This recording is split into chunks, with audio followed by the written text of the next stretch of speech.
पहले तो मैं धन्यवाद करना चाहूँगी दैनिक जागरण का कि एक बहुत ही सेंसिटिव इशू पर बात करने के लिए आपने मुझे बुलाया पंजाब से। और मुझे लगता है कि भारत में इसकी बात ख़ास तौर पर होनी चाहिए, क्योंकि आज भी 70 साल से ऊपर आज़ादी के इस देश में, और हम कह सकते हैं कि एक डेवलप्ड कंट्री की ओर हम कदम बढ़ा रहे हैं, लेकिन फिर भी ऐसे इश्यूज़ पर बात करनी, पोषण के मुद्दे, मॉल न्यूट्रिशन के मुद्दे, तो मेरा ख्याल है हमें थोड़ा सा सोचने की बात है कि हम क्यों इतना पीछे हैं। अगर मॉल न्यूट्रिशन की बात करें, मॉल नरिशमेंट की बात करें कि ग्लोबल बर्डन में मॉल नरिशमेंट का जो ग्लोबल बर्डन है उसमें 1/3 कंट्रीब्यूशन इंडिया की है। और इसका कारण मैं नहीं मानती कि poverty is the main cause of the small nourishment. जो मेन इसमें मुद्दा उभर के आता है कि क्यों हम इतने मॉल नरिश्ड हैं, बच्चे क्यों हमारे स्टंटेड हैं, वेस्टेड हैं। Lack of awareness about diet, what we have to eat, what is the balance diet, what is the nutritious food. बहुत सारे लोग इससे अवेयर नहीं हैं, चाहे वो गरीब हो चाहे वो अमीर हो। इस रेखा को हम बीच में से निकाल कर अगर बात करें तो malnourishment is not due to poverty, ये मेरा मानना है। और कहाँ से शुरू होती है बात? बच्चे मॉल नरिश्ड हैं और उनका पालन पोषण इस तरह से होता है कि वो बड़े होकर उनमें डेफिशिएंसी डिजीज़ेज़ आती हैं, नॉन कम्युनिकेबल डिजीज़ेज़ आती हैं। तो शुरुआत सारी होती है माँ से। जब हम माँ की बात करते हैं तो औरत की बात करते हैं। अगर भारत में औरत स्वस्थ नहीं है, अगर भारत में औरत को एक फुल नरिश्ड खाना नहीं मिल रहा, तो पूरा समाज ही मॉल नरिश्ड होगा। इसमें कोई शक की बात नहीं, संदेह की बात नहीं है। मैं अगर अपने डिपार्टमेंट की बात करूं, वुमेन एंड चाइल्ड डेवलपमेंट, तो मैंने जो अपने 2 साल में देखा, SNP हमारा एक प्रोग्राम है, सप्लीमेंट्री न्यूट्रिशन प्रोग्राम, जिसमें हम सप्लीमेंट करते हैं लोगों को। उसमें ज़्यादातर गर्भवती माताएं, किशोरी बच्चियां, बच्चे 6 महीने से 6 साल तक लेकर उनको एक सप्लीमेंट न्यूट्रिशन देते हैं। ये नहीं कि हम खाना क्यों खाते हैं।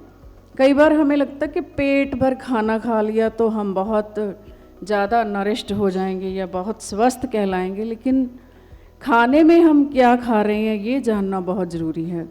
सप्लीमेंट्री न्यूट्रिशन प्रोग्राम का जो मेन मकसद है, उद्देश्य है कि हम उसमें सप्लीमेंट्स ऐड करें जो हमारी बच्चियां खा रही हैं, हमारी गर्भवती औरतें खा रही हैं, हमारे बच्चे खा रहे हैं, ताकि जो डेफिशिएंसीज़ हैं आने वाली पीढ़ी में उसको कम कर सकें।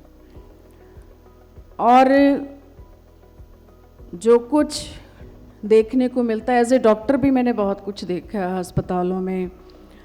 क्योंकि मैं जहाँ काम करती थी वो बहुत ही बैकवर्ड एरिया था। एज ए डॉक्टर मैंने जहाँ काम किया, वैसे I am an eye surgeon, लेकिन गायनी के केसेस जो देखे वहाँ पर औरतें आती थी डिलीवरी के लिए, और बहुत सारी औरतें, लड़कियाँ ऐसी होती थी कि 3 ग्राम HB लेके डिलीवरी करवाने आती थी। और ऐसी औरतों की डिलीवरी का रिज़ल्ट क्या होता है, ये हम सबको जानना बहुत ज़रूरी है। मैटरनल डेथ्स क्यों होती हैं, इन्फेंट मोर्टेलिटी क्यों बढ़ती है, क्योंकि इससे पहले कोई चेकअप ही नहीं। गांव से आती हैं, बहुत सारे लोग अवेयर नहीं कि हमने क्या चेकअप कराना है, कहाँ जाता है। कई बार तो फुल टर्म प्रेग्नेंट लेडीज़ आती हैं फर्स्ट टाइम चेक कराने, और चेक करने पे वो 3 ग्राम 4 ग्राम HB के साथ। So anaemia is the most prevalent cause in women for malnourishment. आज भी हम देखें तो 50% से ऊपर भारत में ऐसी औरतें हैं जो अनीमिक हैं, और कह सकते हैं कि बहुत सारे कॉजेज़ गायनी रिलेटेड हो सकते हैं, because gynaecological disorders are more prevalent in women which are causing anaemia. लेकिन मेरा मानना है कि इससे ज़्यादा औरतों को अपने स्वास्थ्य के बारे में अवेयर होना ज़रूरी है। हमारी संस्कृति क्या कहती है, भारत क्या सिखाता है। मैं उस चीज़ पे हर बार बात करती हूँ कि औरत को हमेशा एक तरह से अपने आप को कुर्बान करना ही सिखाया गया। औरत हमेशा परिवार को पहले देखती है, औरत हमेशा दूसरों को पहले देखती है। अगर आप गरीब से गरीब साधारण परिवार में जाके देखो तो ये एक दिमाग में बसी हुई बात है कि औरत सबसे बाद में घर में खाना खाएगी। सो वो कम मिलता है ज़्यादा मिलता है उससे कोई परवाह नहीं है, लेकिन एक डेडिकेशन की जो भावना औरत में मन में मानसिकता में बसी हुई है वो हम निकाल नहीं सकते। सो उसको अगर कोई निकाल सकता है तो वो उसका पार्टनर, या कह लो कि समाज में औरत के साथ चलने वाला मर्द। तो औरत अपने आप को अगर संभाल सकती है तो वो मर्द उसका साथ देगा तभी संभाल सकती है। सो वही बात पोषण में भी आती है कि औरतों में क्यों ज़्यादा अनीमिया पाया जाता है। मेरा ये मानना है कि they are not worried about their health. बहुत सारी औरतें अगर मॉल नरिश्ड हैं, औरतों में अगर एनीमिया है तो आगे बच्चे लो बर्थ वेट पैदा हो रहे हैं, स्टंटेड पैदा हो रहे हैं, वेस्टेड पैदा हो रहे हैं, और उन बच्चों को आगे चल के क्या प्रॉब्लम्स आती हैं। ये कहानी यहीं पे ख़त्म नहीं होती। अगर इसको हम नहीं कंट्रोल कर पाते तो non communicable disease, cardiovascular disease, diabetes, hypertension, ये शुरुआत यहीं से ही बॉडी में होनी शुरू हो जाती है। सो ये मैं मेडिकल की तरफ ज़्यादा जा रही हूँ क्योंकि कारण जानना भी बहुत ज़रूरी होता है कि कहाँ से इतना ज़्यादा जो डिज़ीज़ बर्डन है इंडिया में इकट्ठा हो रहा है।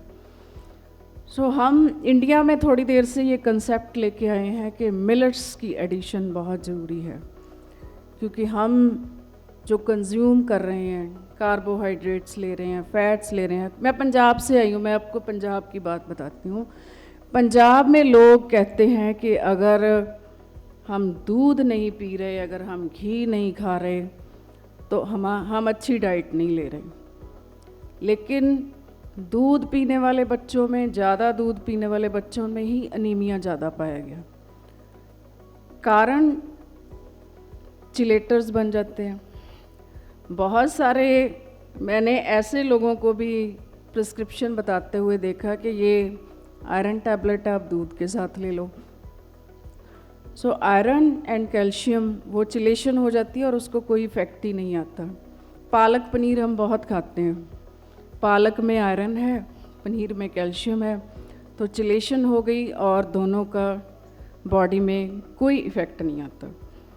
सो ये चीज़ें कि दूध, दही, मक्खन यही एक गुड डाइट है, ये पंजाब में बहुत प्रचलित था।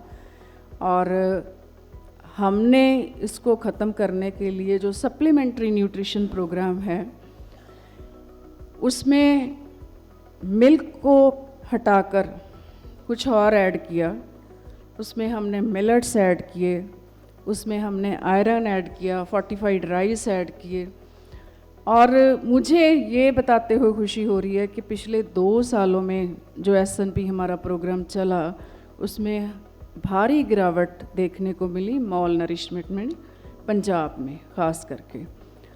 सो ये एक स्टडी है, गवर्नमेंट ऑफ इंडिया ने इसको पार्लियामेंट में मिनिस्टर साहबा ने रखा था कि पंजाब में पिछले 2 सालों से मॉल नरिशमेंट में गिरावट आई है, स्टंटिंग में गिरावट आई है, वेस्टिंग में गिरावट आई है।